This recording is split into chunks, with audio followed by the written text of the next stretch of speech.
What is good, Raider Nation? Welcome to another episode of Night of the Shield. I'm your host, Jason Smith, a.k.a. the Oakland Knight, a.k.a. the Blind Jedi. If you're new here, please think about hitting that subscribe button, the notification bell, and the thumbs up, just to let us know that we're doing a great job. Or at least you respect our efforts. We do appreciate you, every single one of you. If you have not yet had the chance to watch the hour-long podcast that Kenny and I did just recently, where we break down the Cliff Kingsbury mess, as well as some of our thoughts about all the quarterbacks that could possibly be coming in and out. We'll be talking a little bit more about that today in this episode as we address the Luke Goetze hiring. Yeah, the Luke Goetze hiring. So without further ado, let's go ahead and start talking about it, man, because, you know, how was I going to start this? If I didn't have any type of theme music or anything, guys, I'd be like, the wheels on the bus go round and round. That's what it feels like.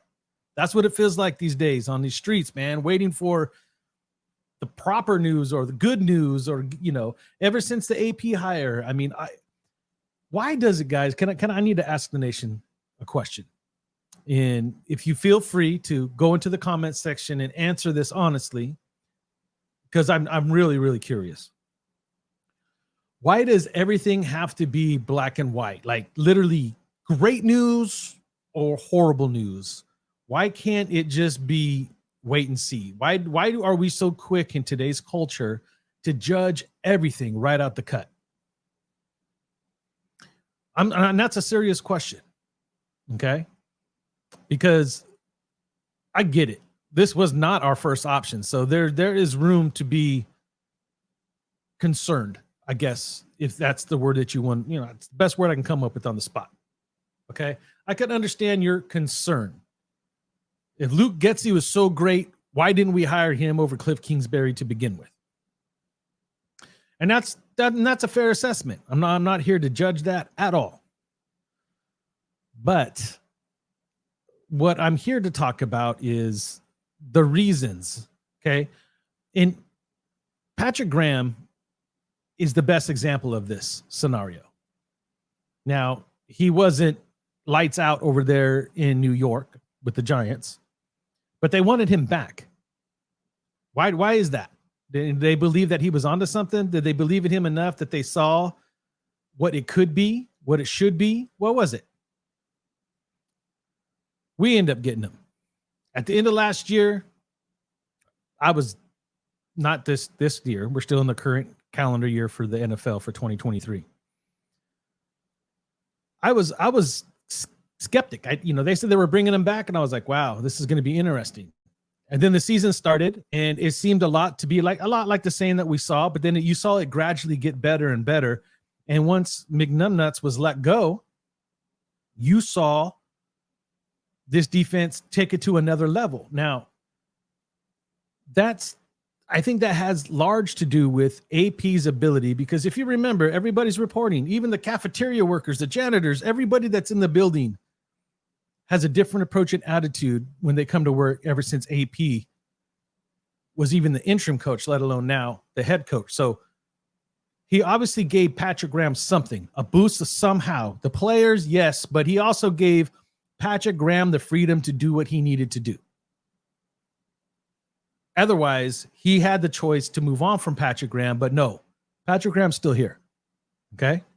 New head coach. Yes, he's under contract, but you know, these guys do things like that for each other all the time. So obviously it was a tandem deal and they rocked with them, right? Meaning if Patrick Graham was so bad and was able to turn it around, why are we so quick to judge? We were doing the same thing. Not everybody was on board with the Cliff Kingsbury hire. And I talked about it in that pod, and I encourage you, I get in real depth, but I'm just going to cover it real lightly here. Okay. Cliff Kingsbury served a purpose.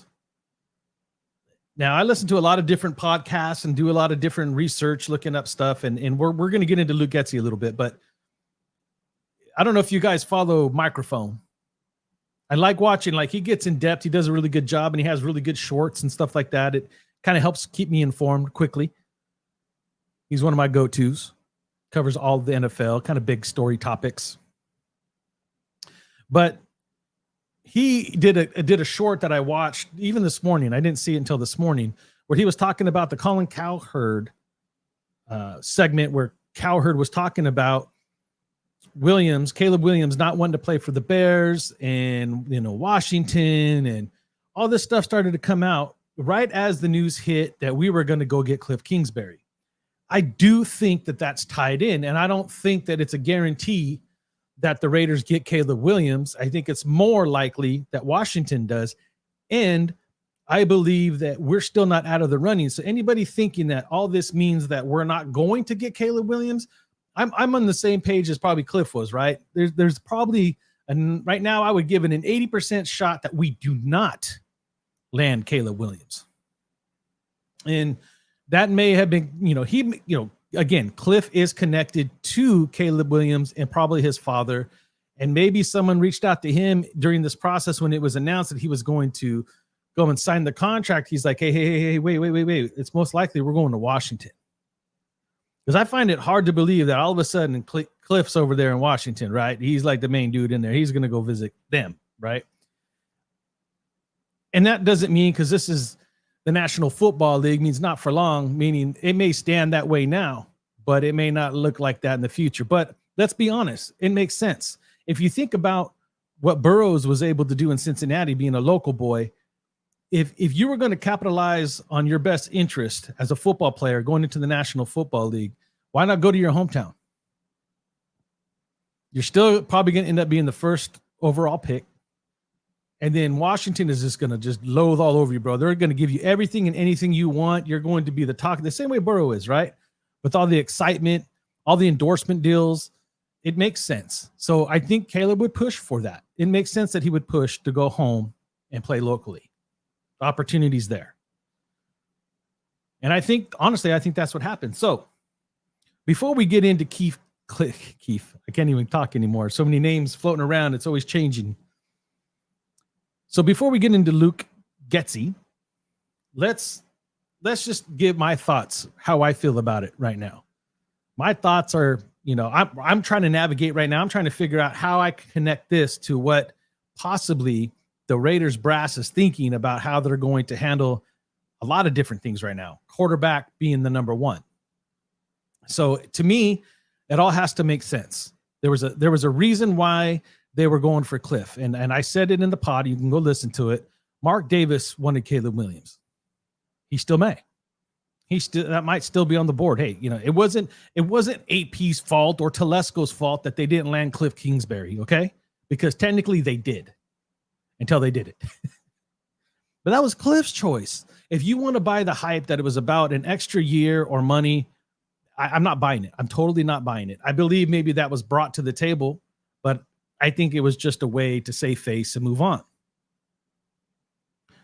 So if that's the case, then what is the deal with Luke Goetze? Because again, I don't think, because the reports say, right, that he didn't do a good job with Justin Fields in Chicago. Although he was ranked up high. He was number 2 in rushing, right? They could run the football. Justin Fields just couldn't do enough in the passing game. But I think it was like 24, 28. He did improve a little bit from 29, 28 the season before to 24 this year, which is obviously not good enough. The Bears offense averaged 19 points a game. I know everybody's talking about AP saying we need to average 24. Okay, this is the National Football League. It's not the easiest thing to do, but that is the goal, right? That is the bar that he just kind of threw out there. I'm sure he understands it's not going to be 24 every week. And I do believe that he has more confidence right now in his defense than anything else. So I'm fine with keeping that the standard. 24 can be the standard. I have no problem with it. But just because Luke Goetze could not get it done in Chicago, the same way Patrick Graham couldn't get it done in New York, doesn't mean that a different change of scenery, different players, different atmosphere, different, maybe coaching and working with AP gives him more freedom to do what he really wants to do. Maybe there was something over there in Chicago that was holding him back. Maybe not. Maybe Justin Fields just did not fit his system. That happens, man. And before we all say, well, Luke needs to adapt to him, but maybe that's not what the Bears want, because I also read a report saying that they brought Luke Goetze in to make him a more of a pocket passer, not run first quarterback, which has always been my problem with the quarterback position to begin with. The running ones is we got to make sure they can throw the ball first. Now, don't get me wrong. I said on last night's pod that I think Justin Fields would be a good fit, but now that we got Luke Goetze, most likely not. That literally, because this is how I read into it, right? So right off the bat, I'm thinking, hey, Fields may not be coming. If Justin Fields really believe that it was Luke Goetze causing him problems, we don't need to bring that problem over here. We don't need to start off the season with that being an issue. Offensive coordinator and quarterback not on the same page. So that gets me to think some more. Okay. Everybody reporting, trying to figure out where Luke Goetze comes from. Luke Goetze, primarily, in the NFL world, was known for working with the Green Bay Packers. McCarthy brought him in first, then he was let go, then brought back a little bit later to work with LaFleur. But here's the deal. If I said his name right, the Green Bay coach. He is very familiar with Aaron Rodgers and Davante Adams, and both those Pro Bowl type players give Luke Goetze high regard. So that should tell you something. But he's not a Shanahan dude. He's more of a McCarthy guy from Moorhead, who dates all the way back to his college days playing quarterback, Mississippi, Indiana, so on and so forth. As he moved up the ranks, he's more of a run play option type quarterback, total offensive scheme. He's going to run the ball. Basically, look at if you go back and watch the McCarthy style offense, that's what you're getting. The best way that I could tell you to go look up some tape, go back, look at some early on Aaron Rodgers, Davante Adams type offense. That's what he's trying to do. And I'm sure he's learned some new tricks along the way. And he was asked to go and do it for the first time, mind you, for the first time. He's only done it for 2 years. He was only an offensive coordinator for 2 years. With Green Bay, he was just a wide receiver quarterbacks coach. Anybody going to complain about the way that Davante did it over there, or Aaron Rodgers, or even the way we saw Jordan Love do? He was a part of grooming that whole thing too. He was a part of it. Okay. So the guy is obviously talented. He obviously interviewed well enough. And again, this doesn't guarantee jack crap. We're going to base it off his time in Chicago. So now here's the concern. Okay. Because if you're bringing in a guy like him, so here's at least this is my concern, right? Is AOC the guy?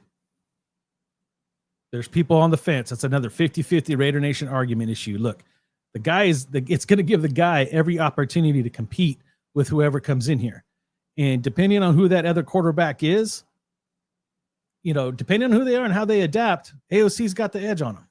Which doesn't mean it's a bad thing, right? It just means that, hey, if it works for AOC, he can stay in the pocket. He could deliver the football. We talked about it yesterday in the pod. People say that he could scramble and do some things outside the pocket. I haven't seen it until I see it and believe it, and I see it on a consistent basis. In my opinion, that's what's lacking in his game right now. But that doesn't mean that AOC can't win the opportunity and win the day. Again, I think it puts more pressure on players like Davante, Jacoby, Michael, Zeus right now. It looks like we'll probably most likely go and get Josh Jacobs back. Pressure on them, right? That's just where we're at. But it doesn't take away the fact that we were going to move on from Jimmy G. We're going to move on from Brian Hoyer, which only leaves us with AOC. So this has been my question since the season end. I want the quarterback position figured out. It is the number one thing that we need to dot right now. That's the I that needs to be dotted, is the quarterback position. That's the T that needs to be crossed, the quarterback position. When we were going to hire Cliff, and I said it in the pod too, I was super excited because that meant two things. In my mind, it meant that we were serious about going after Caleb. It also means if we weren't going to land Caleb, we were serious about going after Daniels. This hire doesn't necessarily scream that. It don't. And not saying that we won't or we won't continue to try, but whatever was discussed, whatever the game plan was. Now, here's the thing. When I go back and I watch Justin Fields tape, both in college and his first year anyway, run, run, run, run, run. He was a run first quarterback before throw. And it transferred over into his first year in Chicago. Again, I said, if you look it up, Getsy was brought over to make him more of a pocket passer first, not to take the run away. So don't get that twisted. It was running the ball as part of his game. It's always going to be a part of his game for Fields. But Getsy was brought in to help develop him in the pocket. It didn't go well. So it's a fail. And I admit that it's a total fail. But when I watch Caleb Williams and I watch Jaden Daniels, I see completely different. I think Caleb Williams, in my honest opinion, does a better job of looking to pass more than Daniels does. But I do see the tendency of Daniels wanting to pass before he runs. I've seen a couple of plays where he doesn't even try to leave the pocket and he'll stay and hang in there and try to go through his progressions and deliver a football. So I think both those guys are still on the table. And I believe definitely because that's what Mark Davis wants. I mean, at all costs, do what you can do. If it's going to work out, great. And Mark doesn't meddle. So if Mark just put it out there, I don't think Mark's sitting there, you have to get me Caleb Williams. That's why I'm hiring you. I just think that this is a very delicate, intense situation, whether you're thinking about moving up and grabbing a quarterback in the first round or not. And that's why he went to Telesco. He wanted somebody with experience and connections. I've said it 100 times. So if it's not Caleb Williams, AP put in his bid, hey, I need you to give me my guy. And I'm sure that it was talked about. And now Getsy does have familiarity with working with a quarterback like Daniels with Fields, and he could correct some of the errors that happened over there. Maybe Daniels is more on board, and both AP and Marvin Lewis have ties and know Daniels very well, and that could be the bridge needed to make this work anyway. And again, Getsy gets Fields year 2. Here, he would get Daniels year 1. So I still believe that those are the two options on the table. But it was also rumored / reported that Telesco really liked Bo Nix. And you could feel how I feel a certain way about it, to be honest with you. Like, I'm not against any of these guys. I said in the pod, I brought up JJ McCarthy. All these guys, I mean, after Drake May, to me, it could go either way, right? These guys are all going to be lumped up into one bucket. I don't even think Drake May at this point, showed what Williams and Daniels does on a consistent basis. But so now you got owner wanting Williams, coach wanting Daniels, and GM wanting Bo Nix. That's where I sit anyway. From what has been rumored / maybe half reported, because I think the word reported and rumored are two different things. I would base it. I think we know that AP wants Daniels. I think that's more than obvious. I could see Mark Davis wanting the best of the best. Give me the flashy guy. Give me the guy I can market. I could see him being on board for that. And whether or not that rumor, because I haven't heard it directly, that is exactly what Telesco wants. It was said in passing or a question that he does like Bo Nix. And I think it's kind of funny that name would come up, being that he played at Oregon, and that's where Herbert's from too. Herbert played in Oregon. So, Chip Kelly tied to that too, but they didn't play for Chip. But I'm just saying, like, in general, I think it's more ironic and more of a coinkydink, because that's what we do today, right? Oh, this guy's connected to this guy because this guy's connected to that guy, and it all has to make sense. It's like a spider web. And to a certain degree, especially when you're getting certain players, if you're a head coach, defensive coach, like AP falls on that side of defensive guy. He wants a certain kind of offense. They've talked about it, Kingsbury and Getsy are two different styles, bro. Two different styles. I will say that Getsy, in that McCarthy style offense, that old Green Bay offense, they tend to spread it out. You could look at it in different ways, but I still think, and I still believe that the target is to get that going. I really believe that it's still Williams 1, Daniels 2, and I think Bo Nix, if it all goes down to that, is the third option. And I think Cliff checked those boxes. I think Cliff knew that. I really do. And I think Getsy understands that as well. And I think both offenses could work. And I also, again, I'll reiterate again, I believe that the reason Cliff didn't show up and sign his contract is because he got word from whoever, his agent, directly talking to Caleb Williams. Maybe it was somebody in Washington. They're like, hey, dude, Washington is where we're probably going to land. And it just makes the most sense to me, bro. That's the way I think it went down. Now, to wrap this all up and put a bow on it, because we don't need to be here all night. Luke Goetze is Luke Goetze. All right. We don't know what we're going to get from Getsy. We just don't know. And I'm not going to sit here and judge him based off Justin Fields, a running quarterback that he was asked to come in and groom into a pocket passer, and they didn't mesh. That's why he was let go. Okay. AP wants 24 average points. The Bears averaged 19 last year. Not going to cut it, right? But there could be a lot of factors in why they're only getting 19. You're only looking at a touchdown difference of what AP is looking for. One touchdown. This was Getsy's first gig, right? He had only 2 years, and he was given a tall task. He couldn't get it done.